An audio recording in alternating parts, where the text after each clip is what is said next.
זוהי מערכת לשליטה מרחוק על חממה. השליטה מתבצעת באמצעות מכשיר טלפון או מכשיר סלולרי בלבד, ללא צורך במחשב או חיבור אינטרנט.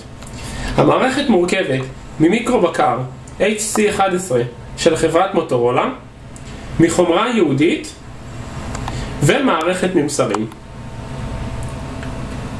בשלב זה ישנם במערכת שני גלאים. הראשון, מד לחות, הבודק את רטיבות האדמה, והשני, גלאי תנועה. כמו כן, המערכת מפעילה ברז חשמלי, מאוורר ונורה. ההתקשרות מתבצעת בשתי אפשרויות. אפשרות ראשונה, כאשר ישנה חריגה באחד המדדים, מד הלחות או גלאי התנועה, המערכת תתקשר באופן יזום אל המשתמש, אל מספר הטלפון שתקבע מראש.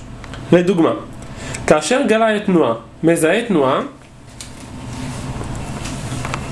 המערכת מתקשרת אל המשתמש.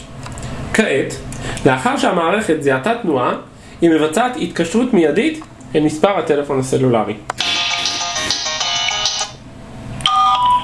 המשתמש אשר יקבל שיחה מהמערכת ישמע צפצופים אשר יעבור חיווי שהמערכת היא זו שהתקשרה אליו. על מנת לדעת את סיבת ההתקשרות, המשתמש מקיש על הספרה 0 במכשיר הטלפון. החיווי הקולי בדמות 4 צפצופים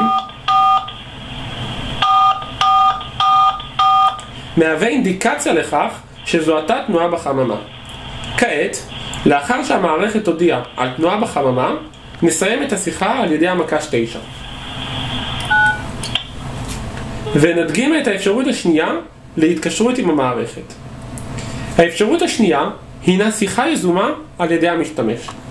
כאשר המשתמש רוצה להתקשר למערכת, כל שעליו לעשות הוא לחייג אליה. והמערכת עונה באופן אוטומטי. על מנת לשלוט על הרכיבים בחממה, המשתמש מקיש על המקש המתאים במכשיר הטלפון.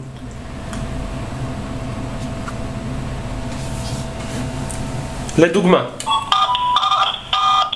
על מנת להפעיל את המאוורר, המשתמש יקיש על הספרה 5.